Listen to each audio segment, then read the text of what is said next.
Uno screening per battere il tumore ai polmoni grazie a 480 grandi fumatori.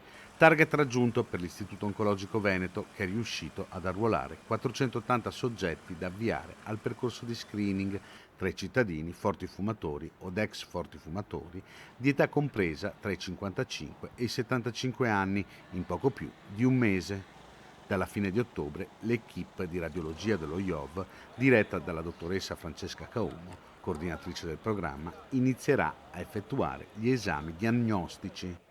Nonostante il numero di partecipanti prefissato sia già stato raggiunto, la segreteria del programma continuerà a contattare tutte le persone disponibili alla partecipazione per tenerne conto nell'eventualità di un ulteriore allargamento del campione. La dottoressa Caumo evidenzia come il programma della rete italiana per lo screening polmonare non ha come obiettivo solo la diagnosi precoce.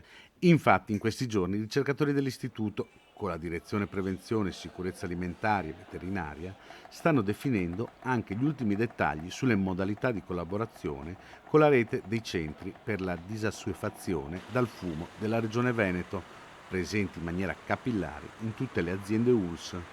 Collaborare con queste strutture, infatti, permetterà di poter offrire ad ogni soggetto un supporto per smettere di fumare, puntando quindi anche alla riduzione del rischio di sviluppare il tumore.